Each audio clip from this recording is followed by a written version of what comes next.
Jadi ada beberapa contoh untuk melatih kekuatan kita untuk mencegah osteoporosis. Jadi ada latihan seperti latihan endurance, contohnya seperti jogging, berenang, dan jalan pagi bisa ya. Dan selain itu juga melatih kekuatan bisa dengan menggunakan beban tubuh. Contohnya pada saat kita melakukan push up di tembok, dengan pelan-pelan dengan beban tubuh kita melatih kekuatan kita, atau kita juga bisa melakukan jongkok bangun tapi di kursi. Jadi kita dengan kekuatan berat badan beban kita, jadi kita melatih kekuatan otot kita.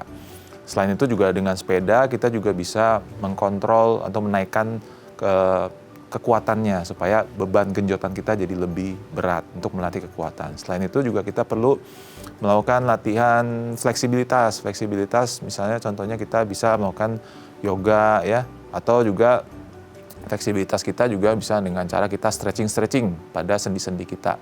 Misalnya pada tangan kita stretching, bahu kita stretching ya.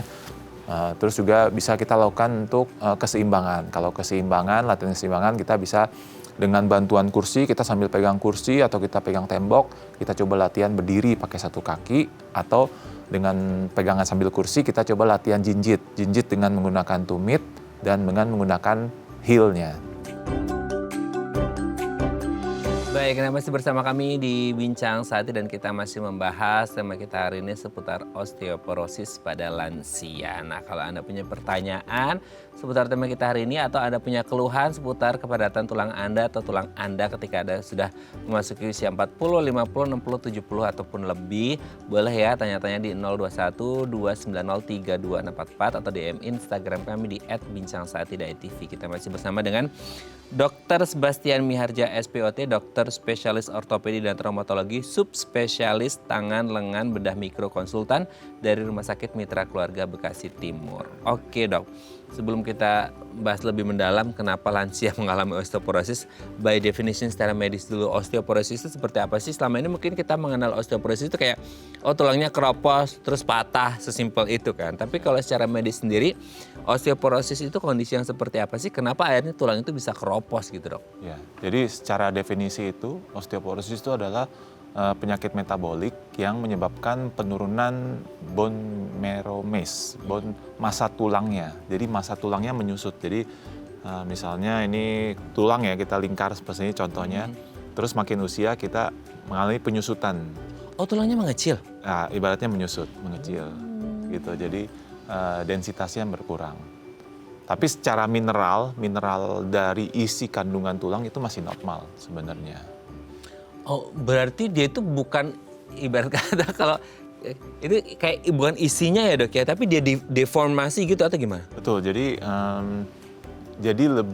sebenarnya tulangnya itu secara teori itu penurunan massa tulang. Jadi bisa jadi tulangnya yang tadi ketinggiannya berapa senti turun gitu, menjadi yang tadinya harusnya 3 senti tulang punggung kita terus jadi turun jadi 1 senti, atau malah kadang di bawah 1 senti menyebabkan kita jadi bungkuk misalnya seperti itu. Ibarat kata kalau orang kayak let's say kayak pipa gitu, itu kayak diameternya agak mengecil gitu dok ya? Atau kalau tulang itu nggak diameternya agak mengecil? Secara definisi sih seperti itu ya, tapi secara realnya sih nggak seperti itu.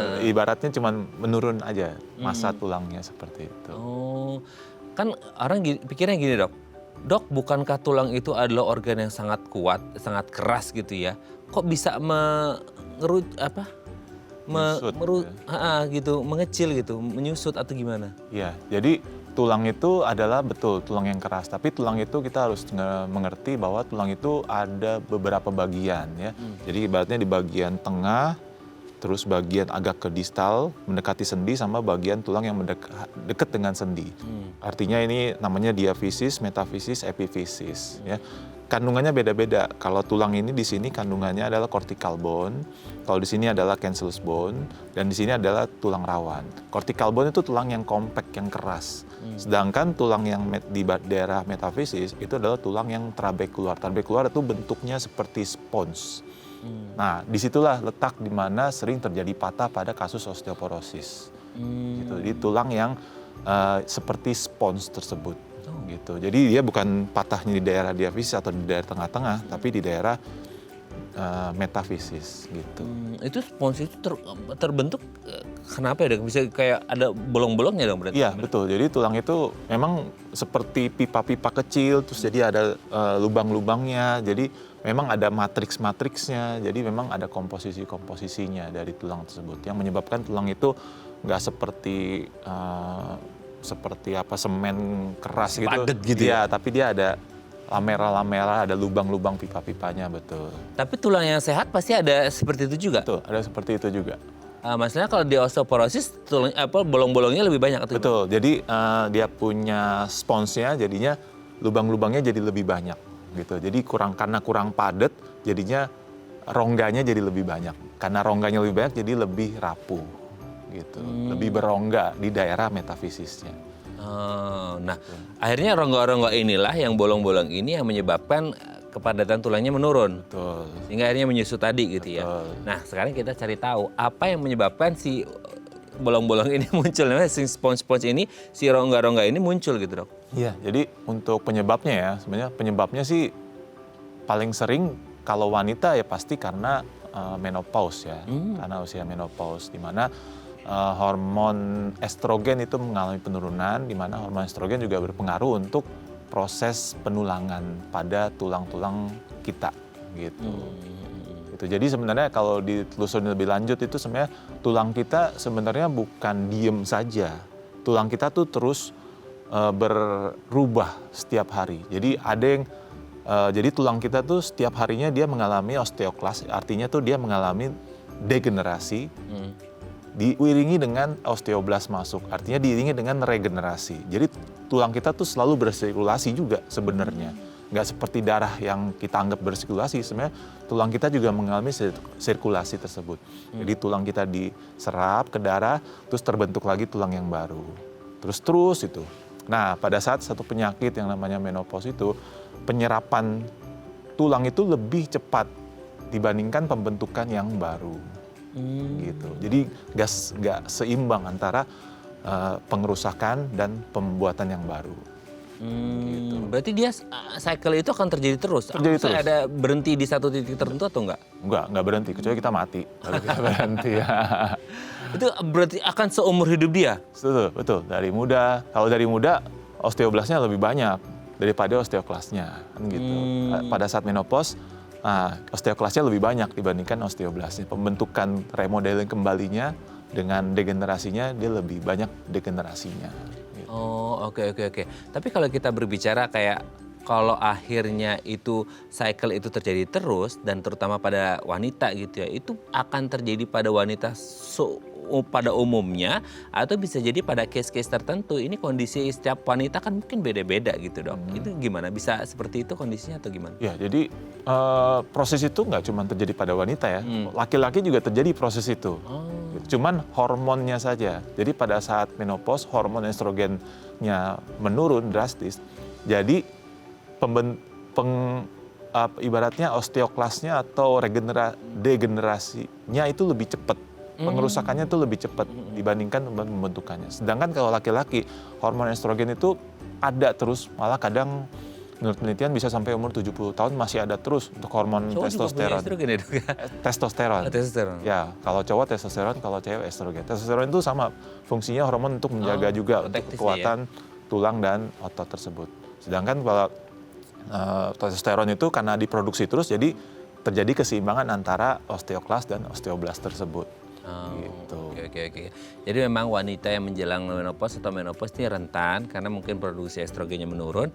Kalau laki-laki mungkin lebih aman karena testosteronnya terus ada gitu ya. Nah, jadi pertanyaan selanjutnya, selain dua ini kategori gender kan ya, ini jenis kelamin pria dan wanita atau mungkin dari range usia, ada nggak orang-orang lain yang punya faktor risiko rentan mengalami osteoporosis di luar faktor gender ataupun range usia? Nanti kita bahas di segmen selanjutnya ya dok ya.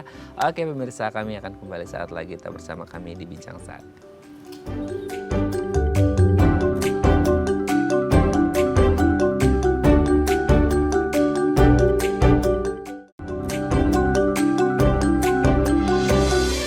Baik, Anda masih bersama kami di Bincang Sati dan kita masih membahas sama kita hari ini seputar osteoporosis pada lansia.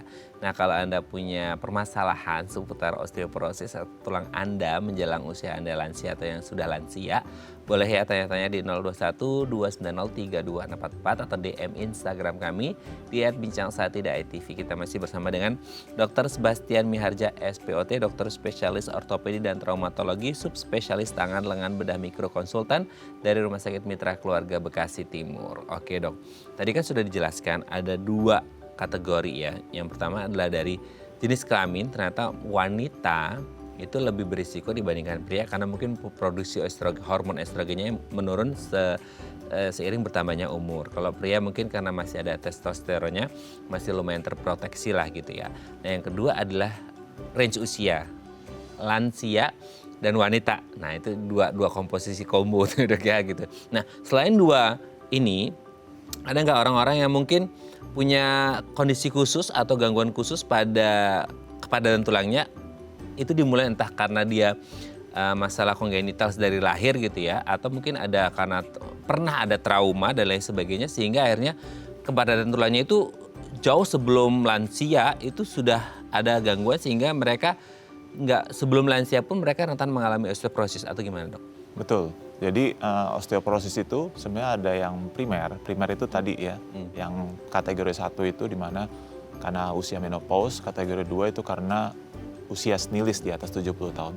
Nah kalau sekunder itu penyebabnya di luar itu. Penyebab di luar itu contohnya misalnya obat-obatan. Bisa juga konsumsi obat-obatan, mungkin epilepsi atau steroid jangka panjang gitu, atau obat-obat diuretik jangka panjang untuk hipertensi ya. Itu bisa menyebabkan penyerapan kalsium itu terganggu.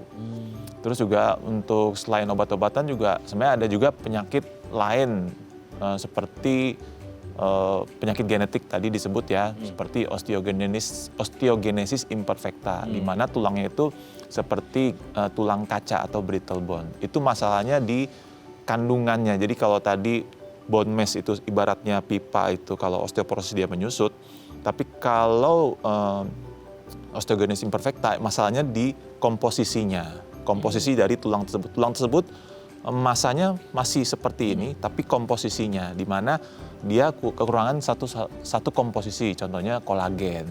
Dia kekurangan kolagennya, jadi menyebabkan tulang itu jadi gampang rapuh atau gampang patah. Bisa juga penyakit lain, misalnya contohnya osteomalacia. Osteomalacia itu penyakit pada semua usia bisa kena, di mana sama mineralnya itu masanya tetap sama, massa tulangnya masih sama, cuman kandungannya itu lebih banyak yang unmineral. Artinya isinya nggak ada matriks tulangnya, tapi isinya misalnya komposisi tulang kan ada air ya, contohnya air, ada kolagen ya, ada hyaluronik. Jadi isinya kebanyakan tuh kolagennya atau kebanyakan airnya dibandingkan dengan matriks tulangnya, menyebabkan tulangnya itu jadi rapuh juga gitu. Kebiasaan-kebiasaan lain seperti merokok, alkohol juga itu bisa menyebabkan osteoporosis juga. Jadi memang banyak penyebab lain selain menopause dan faktor usia tersebut. Iya, dengerin tuh yang ngerokok ya, minum alkohol. Dok, kalau beberapa kondisi tadi yang sekunder ya, yang primer gitu, katakanlah tadi seperti osteogenesis imperfecta. Kalau kita ngomongin orang osteoporosis kan mungkin yang kita tangkap tadi adalah kepadatan tulangnya karena di dalamnya ibarat kata ada sponsor, ada rongga-rongganya. Kalau untuk OI sendiri, osteogenesis imperfecta itu dia masalah di dalamnya atau memang dari luarnya yang penutupnya si cover tulangnya juga dia rapuh? Iya, jadi kalau osteogenesis imperfecta itu di mana dia punya tulang itu patahnya bukan di yang tadi saya bilang, bukan di trabekularnya, tapi di hampir bisa di tengah-tengah gitu. Dan kadang tulangnya itu juga terlihat bengkok seperti itu. Dan selain itu juga biasanya ada keluhan lain, misalnya badannya pendek, terus skleranya terganggu, keputihan dari matanya. Jadi kolagen yang mengalami gangguan itu dia terjadi gangguan bukan pada di tulang saja, tapi di semua organ seperti mata, kulit, semua yang memang komposisinya ada kolagennya mengalami gangguan. Salah satunya ya tulangnya tersebut untuk osteogenesis imperfecta ya. Biasanya itu kita diagnosis di awal bisa kita dapat biasanya pada usia-usia masih kecil. Kecil betul ya. Betul. Itu rentan banget ya dok ya, kepentok dikit aja Betul. bisa patah seperti itu. Nah sama tadi dok, yang minum obat-obatan gitu ya, obat steroid dan lain sebagainya tadi disebutkan. Nah ini kan ada kondisi orang-orang yang mungkin ya kayak steroid, mungkin ada orang yang seumur hidup kan harus konsumsi itu ya, mungkin orang-orang dengan autoimun dan lain sebagainya. Itu kan seumur hidup harus konsumsi itu dok. Terus mereka gimana? Maksudnya kayak harus stop minum atau atau gimana gitu? Iya, ya jadi memang ada kasus tertentu emang pasien harus diberikan steroid jangka panjang. Tapi sebenarnya misalnya rematik artritis ya, sebenarnya obat steroid itu memang perlu, tapi ada obat lain selain steroid yang bisa diberikan gitu. Misalnya contohnya obat seperti bisa ditambahkan juga obat-obat seperti biposfonat atau obat-obat kalsium lainnya untuk menggantikan kalsium itu yang hilang tersebut gitu. Jadi kenapa steroid itu sangat mengganggu, karena dia mengganggu hormon gitu. Jadi hormon, ada namanya hormon hiperkalsitriol,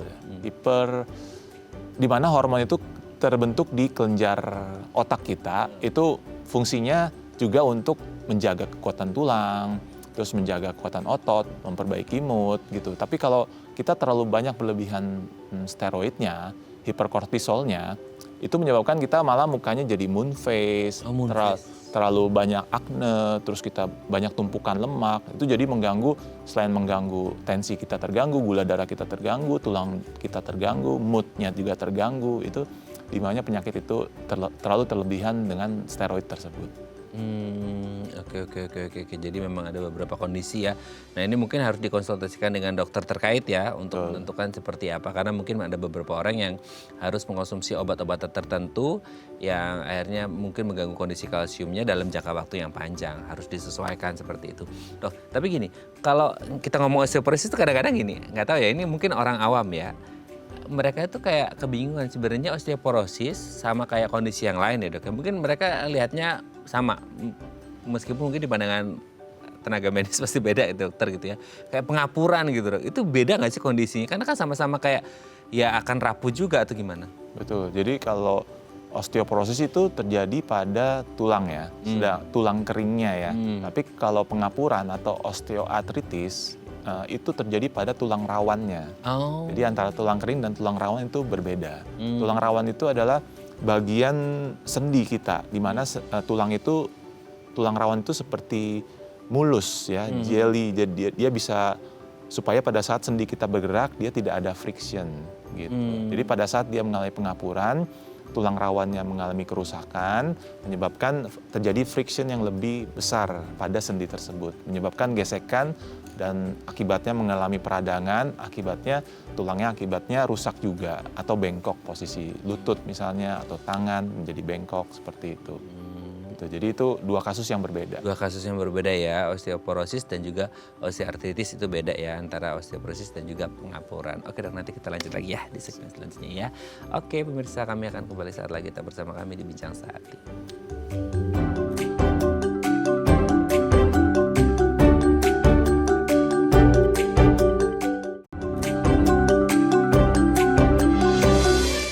Baik, karena masih bersama kami di Bincang Sehati dan kita masih membahas tema kita hari ini seputar osteoporosis pada lansia. Nah, kalau Anda punya pertanyaan seputar tema kita hari ini, boleh ya tanya-tanya di 021 290 3244 atau DM Instagram kami di @bincangsehati.tv. Kita masih bersama dengan Dr. Sebastian Miharja, SPOT, dokter spesialis ortopedi dan traumatologi, subspesialis tangan, lengan, bedah, mikro, konsultan dari Rumah Sakit Mitra Keluarga Bekasi Timur. Oke, dok.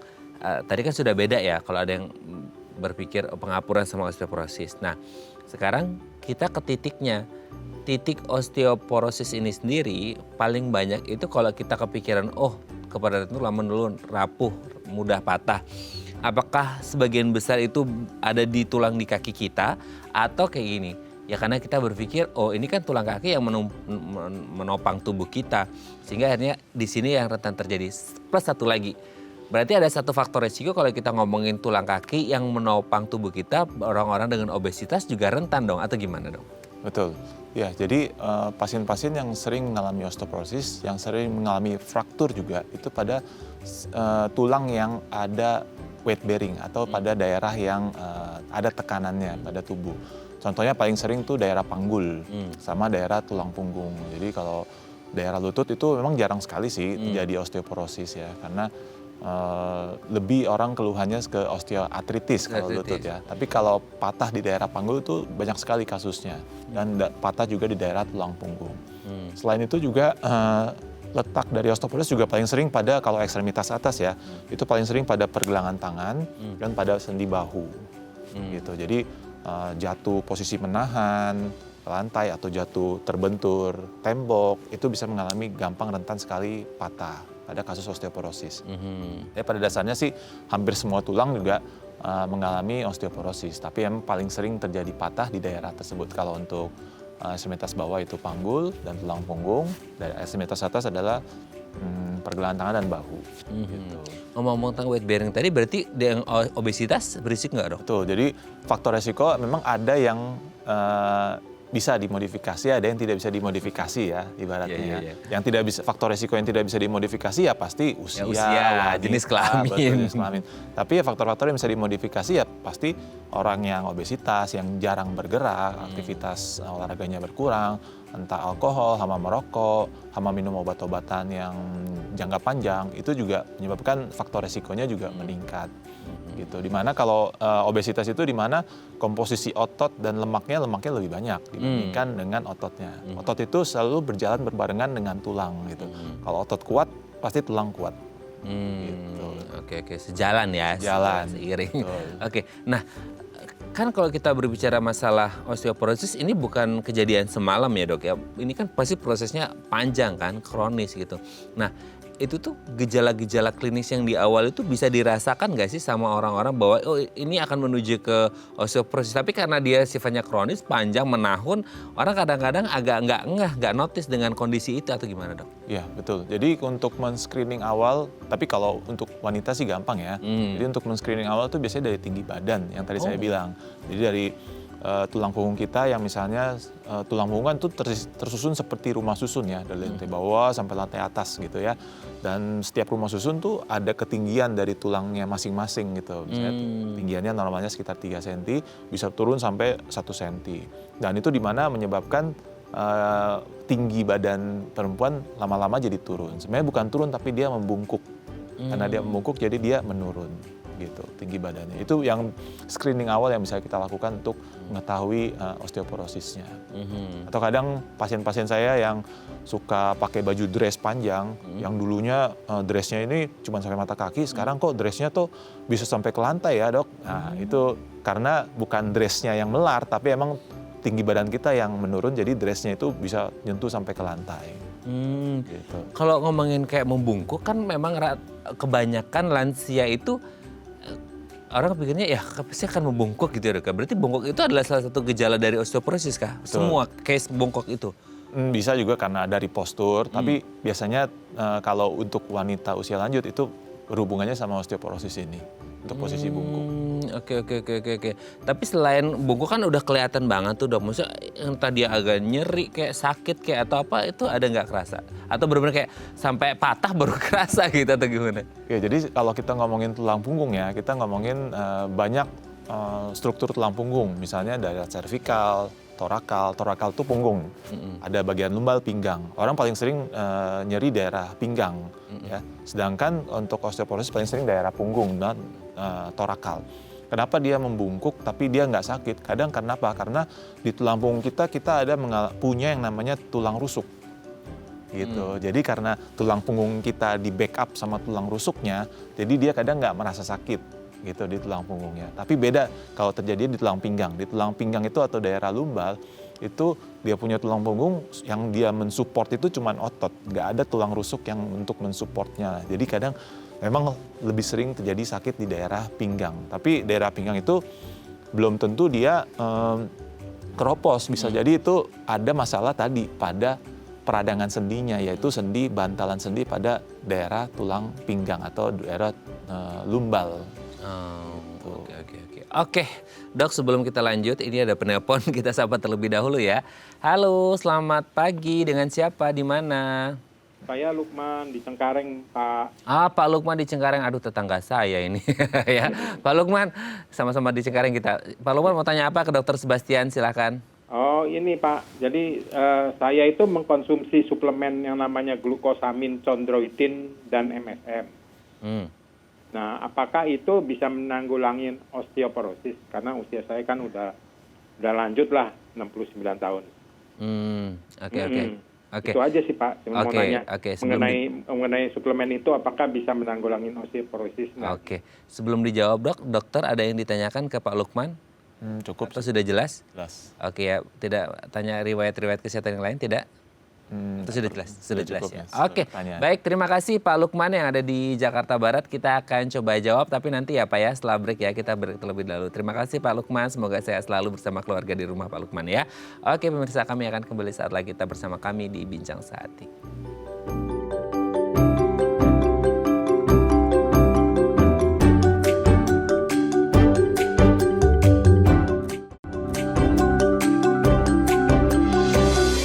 Baik, masih bersama kami di Bincang Sehati dan kita masih membahas tema kita hari ini seputar osteoporosis pada lansia, masih bersama dengan Dr. Sebastian Miharja SPOT, dokter spesialis ortopedi dan traumatologi, subspesialis tangan, lengan, bedah, mikro konsultan dari Rumah Sakit Mitra Keluarga Bekasi Timur. Ini saya dengar ada yang telepon lagi, kayaknya kita nggak bisa angkat telepon ya Bapak Ibu ya, karena sudah di segmen terakhir. Kami mohon maaf, harusnya dari awal tadi telepon ya. Kita akan coba jawab pertanyaan dari Pak Lukman yang ada di Jakarta Barat tadi Dok. Usia 69, ada sering konsumsi suplementasi. Nah itu bisa menyebabkan osteoporosis atau enggak, gimana Dok? Iya, jadi untuk suplemen yang disarankan untuk menderita osteoporosis itu yang pertama biasanya itu vitamin D3 ya. Vitamin D3 dan memang kalau dibutuhkan suplemen kalsium gitu ya.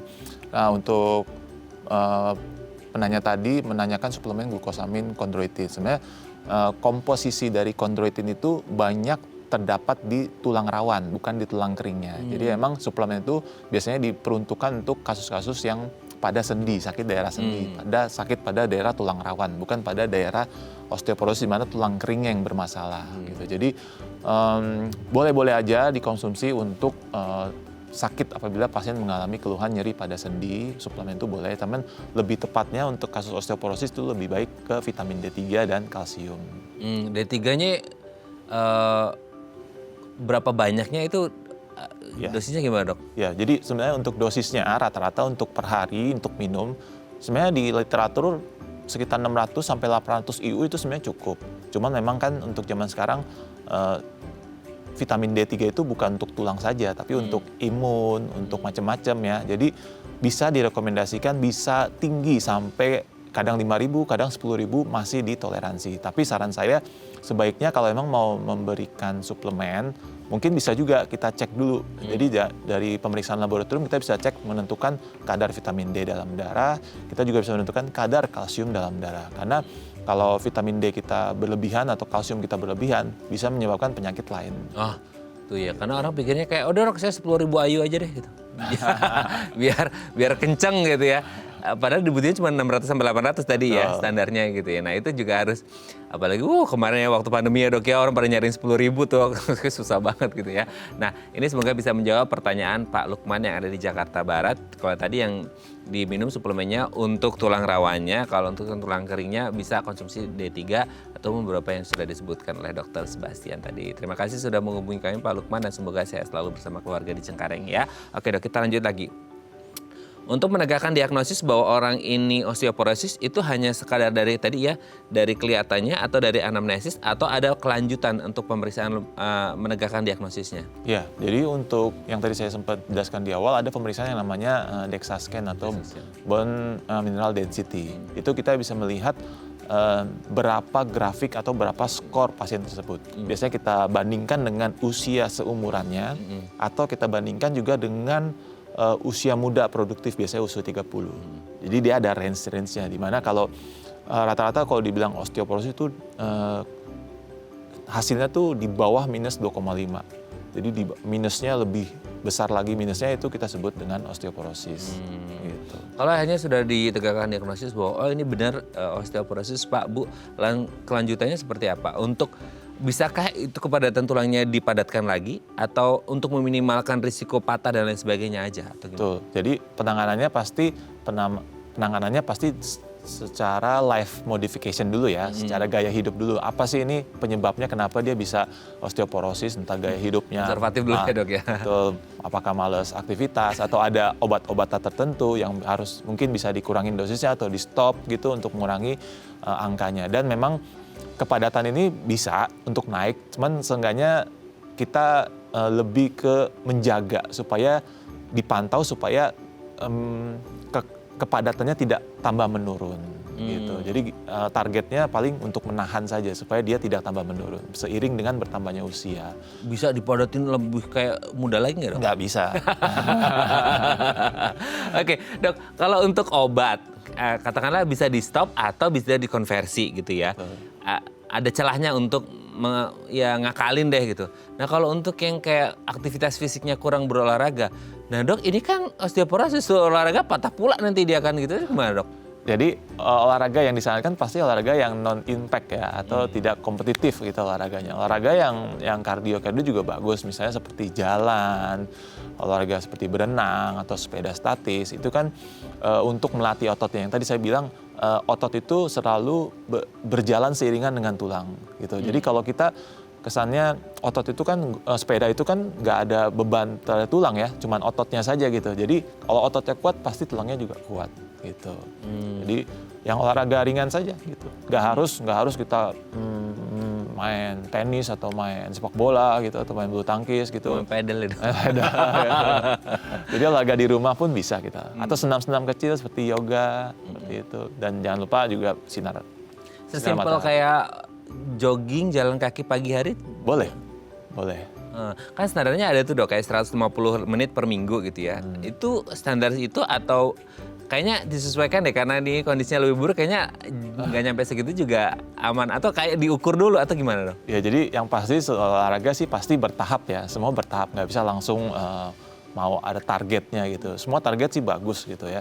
Dan kadang untuk jalan kaki itu juga kita harus selain itu juga dicicil, selain bertahap juga dicicil. Jadi kadang ada yang pasien saya mau mencapai target 10.000 langkah sehari, saya langsung habiskan dalam 1 jam atau dalam 2 jam jalan terus. Ya akhirnya dia mengeluhkan sakit di tempat lainnya yang tadi sendinya gitu. Jadi tulangnya kuat ya, tapi sendinya ada masalah. Sebenarnya kan namanya faktor usia nggak cuman masalahnya di tulang keringnya. Betul. Tulang rawan juga pasti mengalami juga, pasti ada kerusakan juga. Ada namanya bukan kerusakan, namanya degeneratif juga. Proses penuaan juga bukan terjadi di ototnya juga bisa terjadi penuaan, ligamen juga bisa menjadi rentan untuk cedera. Jadi selain bertahap juga dicicil. Mungkin 5 menit, 10 menit dulu. Kadang tanpa sengaja kita melakukan aktivitas mandi, kita cuci apa gitu atau ke dapur itu kan ada langkahnya juga. Itu juga mungkin harus diperhitungkan. Jadi bertahap dan dicicil ya. Jangan mentang-mentang pingin sehat karena Dr. Sebastian harus olahraga langsung bruk kayak atlet ya. Bahaya bisa ya. Oke, terima kasih Dok. Sebenarnya banyak mau jadi pertanyaan saya tapi waktu juga membatasi. Next time kita harus ngobrol lagi ya Dok ya. Siap. Oke, thank you Dok. Sehat terus. Salam untuk keluarga di rumah dan teman-teman di Mitra Keluarga Bekasi Timur. Terima kasih.